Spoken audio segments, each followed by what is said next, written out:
Muito bem, este é o Conexão Futura ao vivo aqui pelo seu canal Futura e também pela internet no nosso site, que você, claro, já conhece, é o www.futura.org.br, está aí na sua tela para você saber tudo sobre a nossa programação. Bom, e hoje vamos falar sobre agricultura e produção de alimentos. A Organização das Nações Unidas declarou 2014 como o Ano Internacional da Agricultura Familiar, pela importância que os pequenos produtores rurais têm para acabar com a fome e a pobreza no mundo. No Brasil, segundo o Ministério do Desenvolvimento Agrário, a agricultura familiar é responsável pela produção de 70% dos alimentos do país. Um grande desafio é consolidar a produção de alimentos para a população do planeta sem o uso excessivo de agrotóxicos e valorizando a agricultura familiar e a produção agrícola.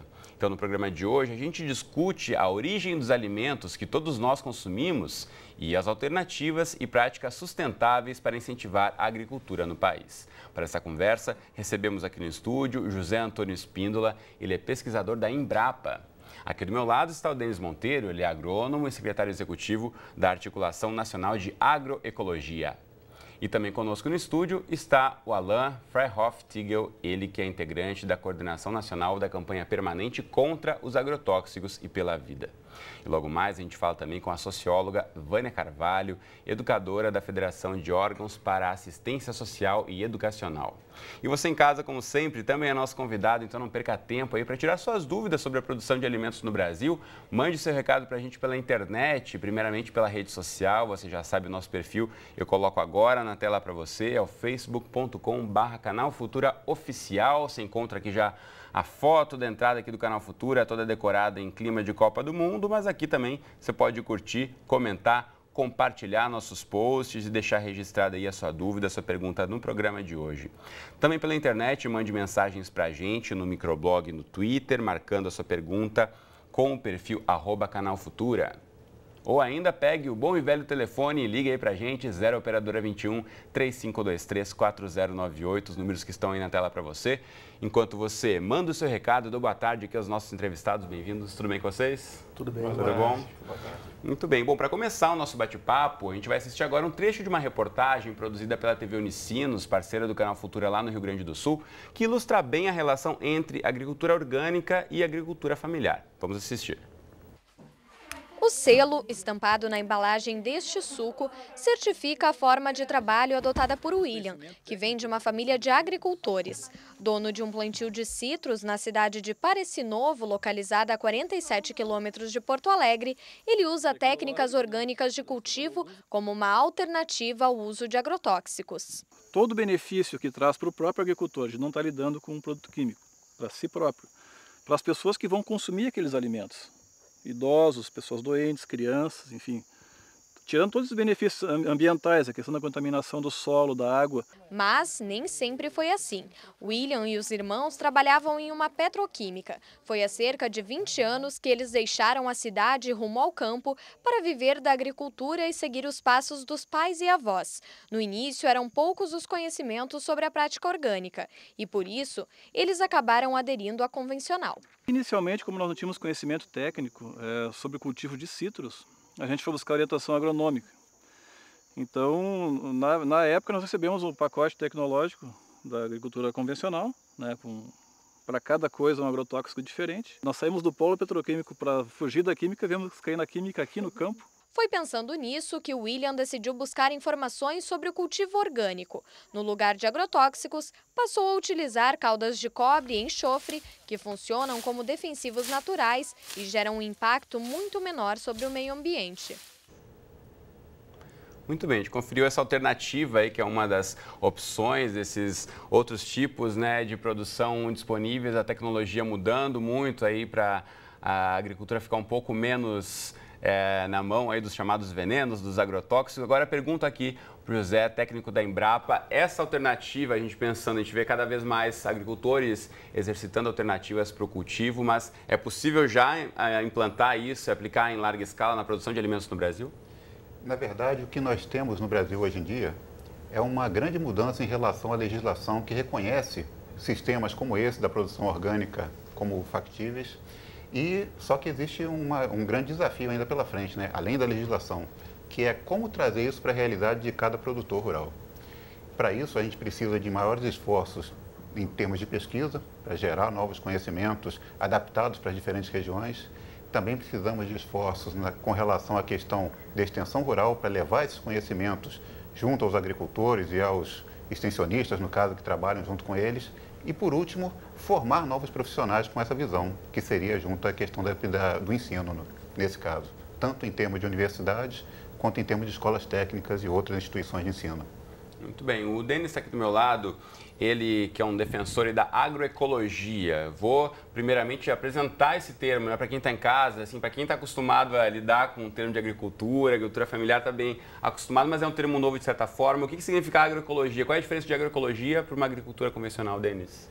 A agroecologia é você fazer uma agricultura em harmonia com a natureza, né, respeitando os ciclos da natureza, sem agredir, sem usar produtos químicos que vão agredir de alguma forma, vão contaminar os lençóis de água ou vão contaminar os trabalhadores. Então é você pensar uma forma de produzir alimentos e plantas medicinais e fibras e recursos florestais, respeitando os ciclos da natureza e garantindo uma produtividade a longo prazo.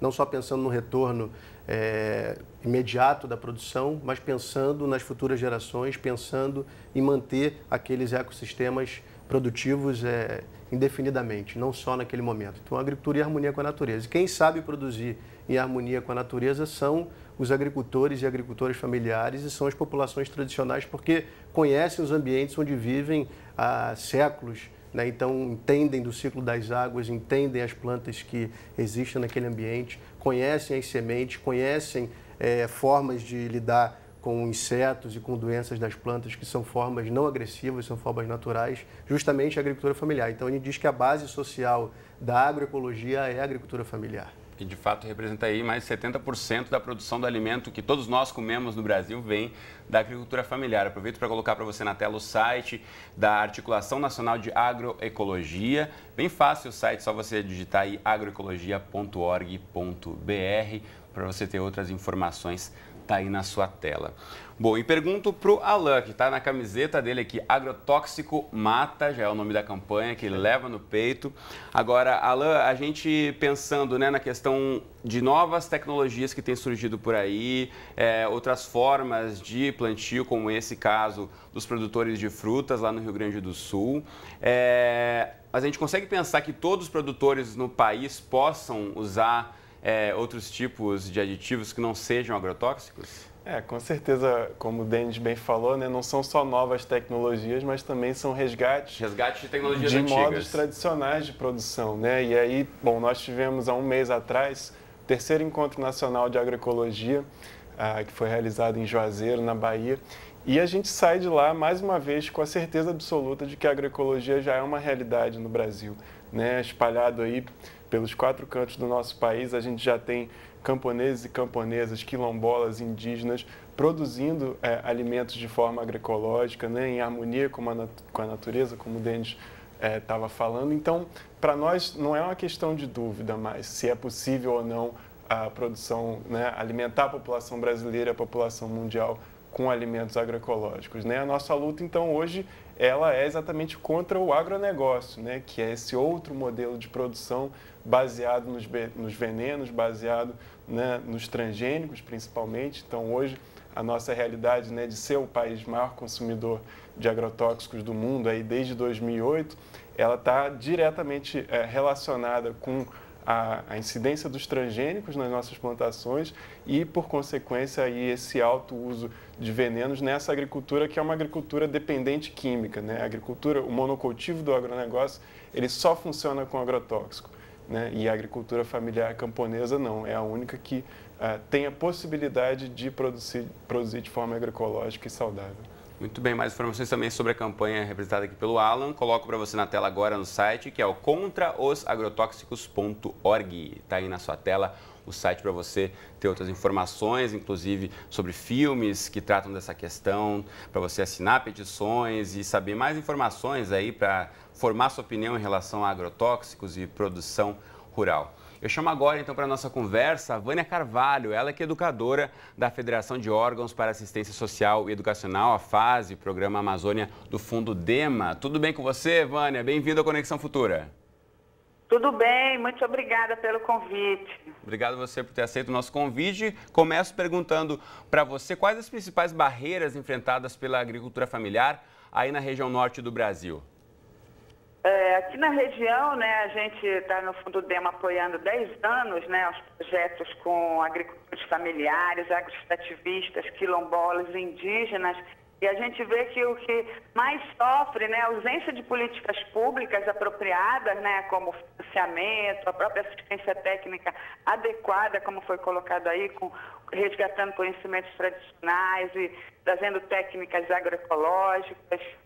E também a questão do avanço, né, dos monocultivos, né, do agronegócio, que também vem ameaçando com o uso de agrotóxicos, né, afastando famílias, porque não dá para ser vizinho, né, de produção de soja usando agrotóxico. Então, fora outros problemas mil, como grilagem de terra, madeireiros, garimpos ilegais, enfim, aqui é um desafio bastante mais grande, mas o povo luta muito, né, por uma agroecologia na Amazônia, né? Enfim. Muito bem. Bom, a Vânia falou sobre a questão de políticas públicas e legislação. Aproveito para mostrar também que existe dentro do Ministério do Desenvolvimento Agrário a Secretaria da Agricultura Familiar com uma série de programas. Vou colocar na tela para você o site do mda.gov.br, aqui /SAF, que é a Secretaria da Agricultura Familiar. Aqui tem a série de programas sobre agroindústrias, alimentação escolar, assistência técnica, biodiesel, crédito rural, diversificação econômica, garantia de safra, mais alimentos e uma série aí dos projetos da Secretaria voltada para a agricultura familiar. E aqui dentro também do portal do MDA você encontra o Plano Nacional de Agroecologia e Produção Orgânica. Tem também uma outra série de projetos e programas de incentivo à agricultura familiar planejados, aí, oferecidos pelo governo federal. Mas aí eu pergunto para o Zé Antônio, a gente tem, enfim, secretaria voltada para a agricultura familiar, uma série de projetos. A gente tem avançado nessa questão de fomentar mesmo essa rede de trabalhadores do campo para que permaneçam lá e desenvolvam os seus trabalhos nas suas regiões?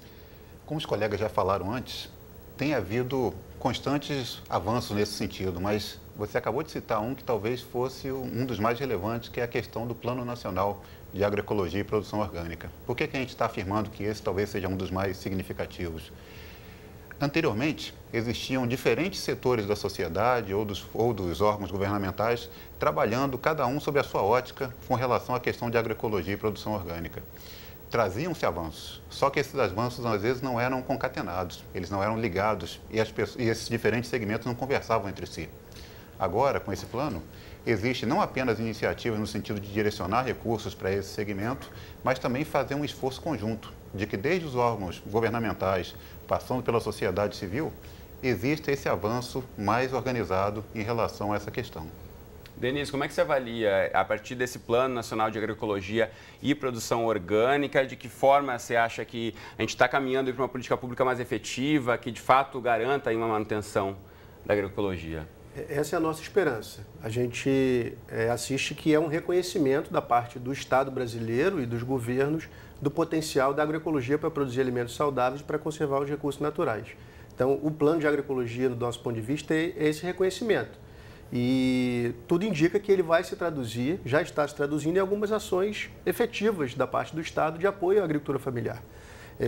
Certamente vai depender muito da capacidade dos movimentos sociais de pressionarem, dos sindicatos de trabalhadores rurais, dos movimentos de luta pela terra, de pressionarem o governo para que essas políticas sejam efetivadas. Porque até hoje o Estado brasileiro tem sido muito eficiente para apoiar a produção para exportação, ou seja, a produção em monocultivos em larga escala de poucos produtos para exportação. E a gente pode citar a soja, por exemplo, a soja, a cana-de-açúcar, o eucalipto. Isso tem gerado um impacto negativo enorme nos territórios de contaminação por agrotóxicos e desmatamentos, e isso é bastante grave, o quadro hoje no Brasil. Então a gente espera que o Estado brasileiro reverta a sua prioridade, né, e passe a priorizar a produção da agricultura familiar, porque no universo de mais de 5 milhões e 100 mil propriedades rurais no Brasil, 4 milhões e 300 mil são da agricultura familiar. Então, é a absoluta maioria. Desses 4 milhões e 300 mil, um pouco mais de 1 milhão utiliza agrotóxicos, ou seja, nós temos um universo enorme de unidades de produção familiares que não utilizam agrotóxicos, já fazem agricultura com baixo uso de insumos externos. Então, esse é o potencial que o país tem para aumentar a produção agroecológica de alimentos, a produção de alimentos saudáveis. Já conta com essa agricultura familiar que, mesmo recebendo uma parte muito menor dos recursos públicos, mesmo ocupando uma área muito menor do nosso território, já produz a maior parte dos alimentos que são consumidos. Então, a gente tem a esperança de que esse plano ele seja efetivado, não só efetivado, como ele seja ampliado. O plano hoje está vigente de 2013 a 2015. Agora nós vamos iniciar um processo de eleições presidenciais, onde a gente espera que os candidatos olhem com atenção para esse tema. Você tem visto como uma prioridade? Tem aparecido nos programas de governo por enquanto? O que a gente percebe é que do governo Lula para cá, governo Lula, governo Dilma, essas políticas se ampliaram, as políticas para a agricultura familiar. Esses avanços são importantíssimos. Os avanços no volume de crédito, os avanços no volume de recursos para assistência técnica e extensão rural, para pesquisa pública, o próprio plano. Então, tem movimentos nesse sentido. Agora, os governos, né, e inclusive os candidatos, continuam se mantendo reféns de um modelo de produção que interessa a muito poucos. Interessa porque, de fato, só a gente quem sabe aí da exportação. importância da relevância para a economia nacional, do agronegócio, da estrutura que é formada hoje em dia do trabalho no campo no Brasil atualmente, né? Então, a gente mexe aí não somente com a produção, como com muita política, como você está dizendo, né, Alain?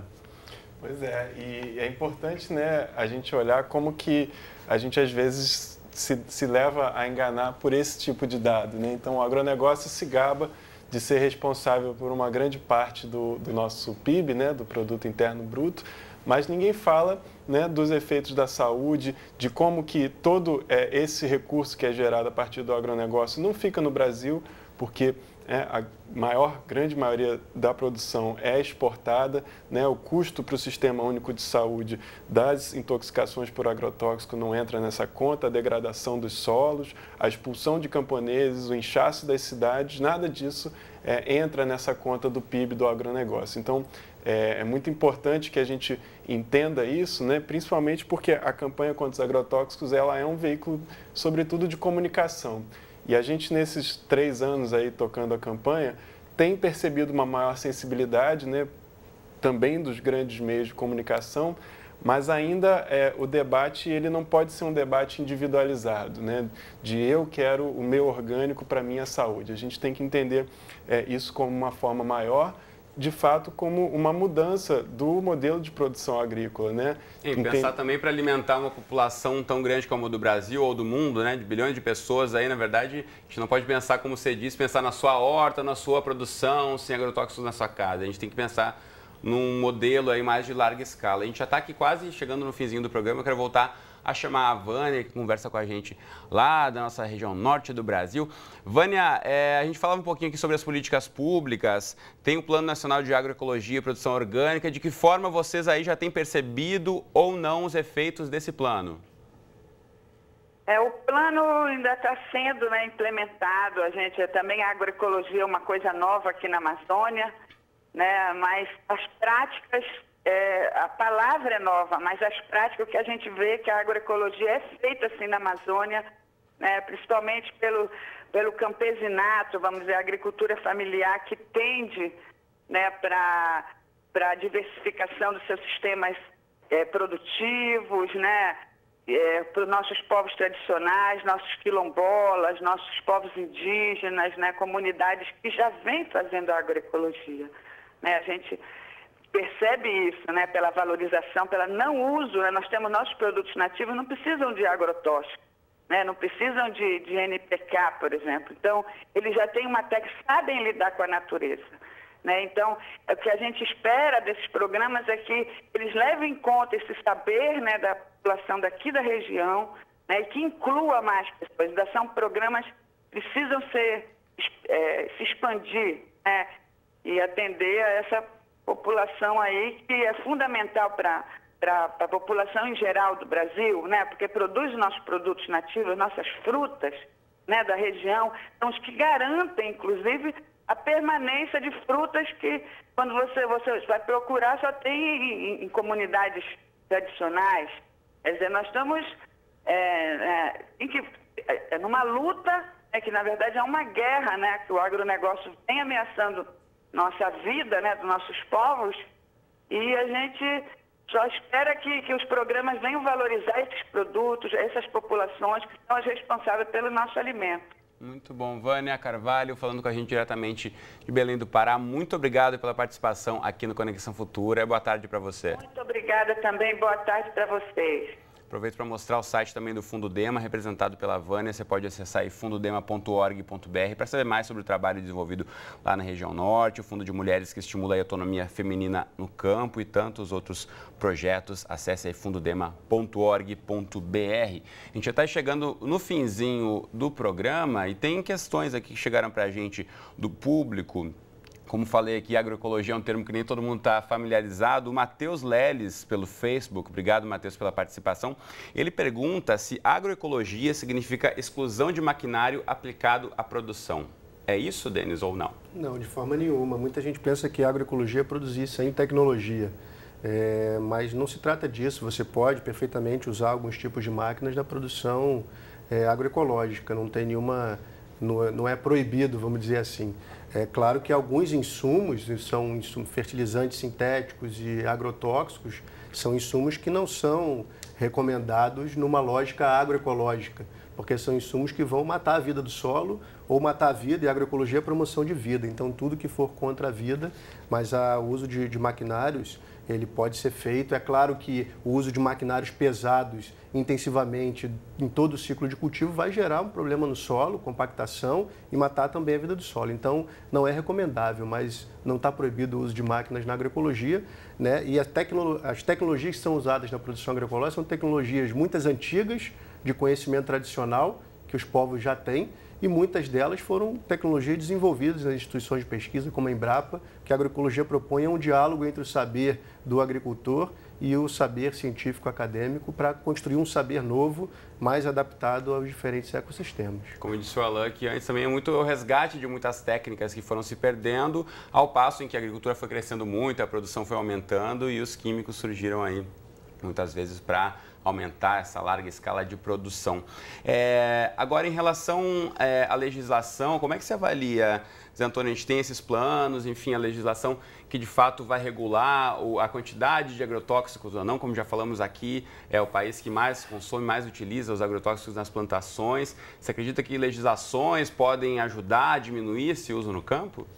Eu acredito que sim, tanto no sentido, de certa maneira, de repensar como é feito esse manejo de produtos sintéticos, como os agrotóxicos hoje em dia, mas talvez até mesmo de uma maneira mais propositiva, com relação a indicar alguns caminhos pelos quais os agricultores podem se comprometer com outro tipo de agricultura. Que é isso, é apontar alternativas, não somente proibir o agrotóxico, mas mostrar a alternativa que o agricultor pode utilizar de forma fácil. Exatamente. Um exemplo disso, falando rapidamente para você, é de que, associado à legislação de agricultura orgânica, existe uma série de instruções normativas que dão passos pelos quais os agricultores podem ter seus produtos identificados como orgânicos, tanto com relação à forma de produção, como processamento e etc.